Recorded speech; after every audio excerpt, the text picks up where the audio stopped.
Good morning, welcome back to Mark's House and Garden UK from Rose Cottage near Nantwich in Cheshire. Whilst I'm talking to you in this video, listen to the birdsong in the background on this beautiful damp May morning. There's my house. It's a tiny little thatch cottage right at the end of the country lane in Nantwich, and there's my neighbour's house. It's a semi-detached house. But let's just have a look at Rod and Vic's beautiful wisteria. Isn't that stunning? Wow. I used to have a wisteria on my old house, but sadly not on this one. Anyway, in this video, I just want to share with you some images of my beautiful small front garden. It's an area of my garden which I'm particularly pleased with because it's one of the few areas in my garden which I've actually finished. It's the first project I started when I moved in to Rose Cottage.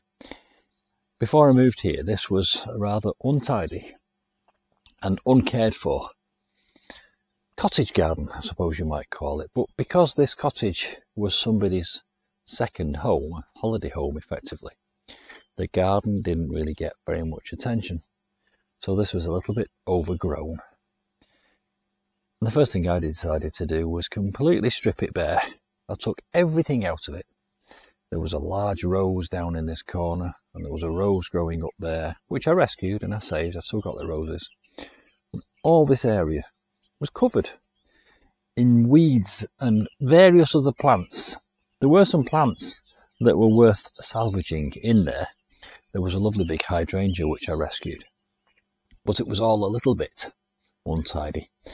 I've always had a passion for parterres, so what I decided to do was cover this in a parterre.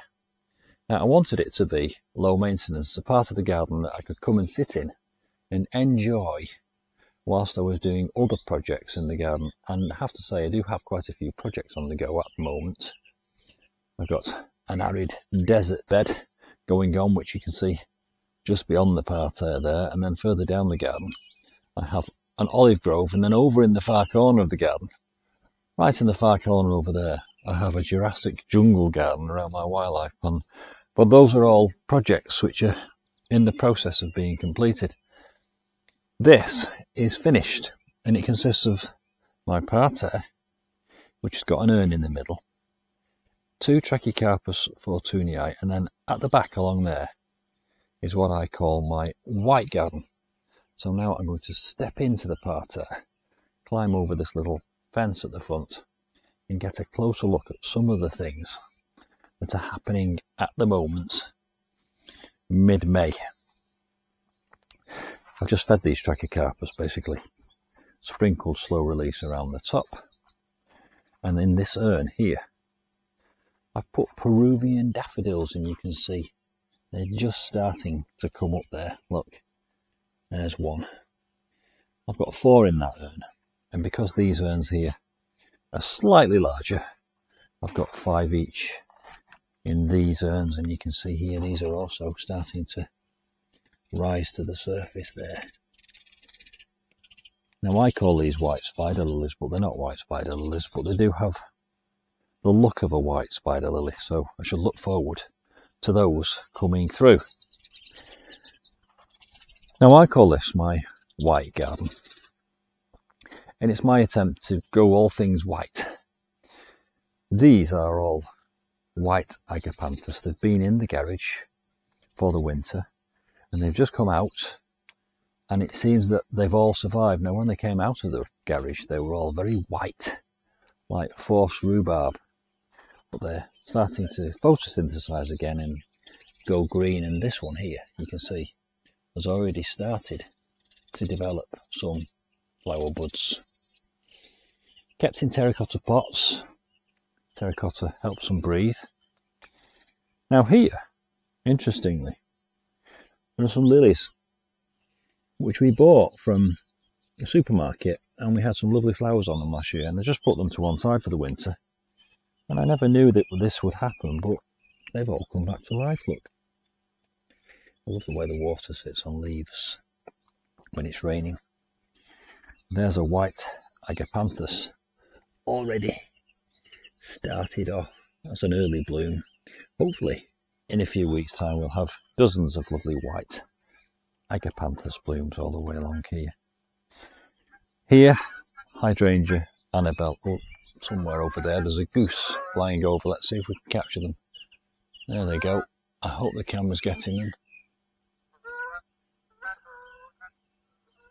They do live in a lovely part of the world. This is countryside, and just beyond that hedge down there is the Llangollen Canal. So all kinds of waterfowl live in this area. We often get ducks landing on the wildlife pond, which is not something I'm encouraging. Anyway, back to the hydrangea Annabelle. Just prune these. Prune hydrangea Annabelle in the spring because they will flower on this year's growth. And already they're starting to produce lovely fresh growth from the base. It gives the plant a bit more strength and stability.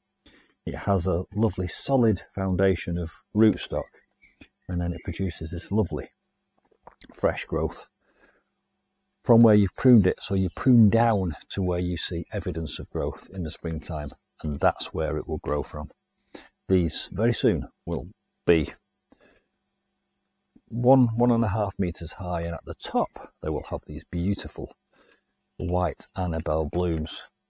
That is why I've already got plant supports in place here. It looks a bit like Sputnik, a satellite at the moment, but rest assured they will be necessary, and we'll tie string around the outside of that, and that will help to support the plant as it grows up through the centre.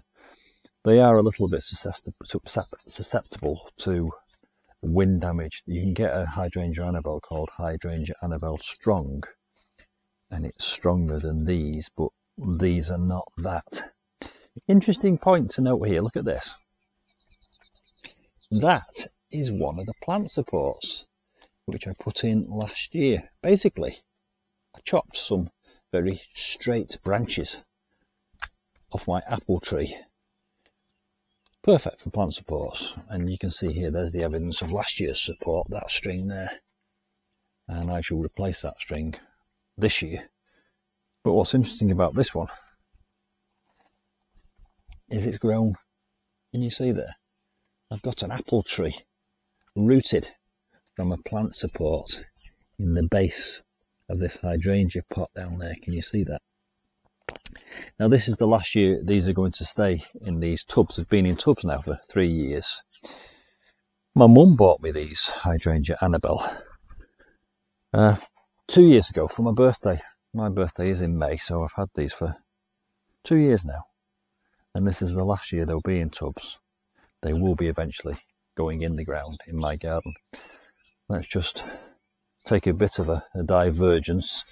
This is my arid desert bed, which I'm in the process of creating, and there's going to be a path through the centre which carries the line of this path through the centre. The gravel will be continued, and then you'll go across my drive into the olive grove. I don't really want to, well, I will do actually, I've changed my mind. I will walk across this soil. There's some old pots which I found in that hole there when I was digging. And then down here will be my olive grove garden, which if you follow my channel you'll know about. I love my olive trees.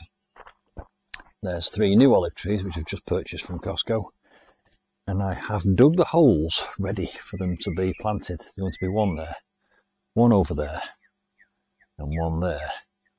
And the farmer later this week is going to come with his tractor, tie a strap round them, lift them up.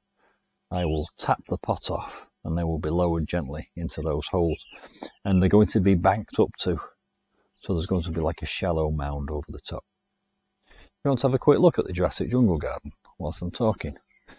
I was supposed to be focusing on my small beautiful garden at the front of the cottage, but as usual my mind has wandered and caused me to wander off with the camera. That's my wildlife pond there in the corner. I'm still in my pyjamas, by the way. That's my wildlife pond, and I'm delighted to say that I've just had newts in there. And I've just created these mounds by digging extra ponds here. As you can see, these have got to be lined and filled yet. But around the edges of those ponds with the spoil, I've created mounds. And these mounds are going to create a Jurassic jungle garden, quite a high border, which is going to section off this corner of the garden. Look, let's get back to the front of the cottage. Past the olive grove, there's the cottage in the distance. Let's get back to the front and finish off with a final look at my beautiful cottage garden at the front. It's particularly nice in this damp weather because in May, work in progress here as you can see, in May we just have this beautiful fresh growth on the buxus sempervirens. Look at that lovely kind of lime fresh growth. All that will kind of turn a darker green. I'm aware that at any moment this could get attacked by box tree caterpillar or suffer from box blight. What I do to stop it from becoming too susceptible to blight is keep it open. I don't prune it too tightly. I love like this lovely open sort of fluffy effect, and that allows ventilation, because the enemy of buxus sempervirens, which encourages the blight fungus, is densely clipped plants.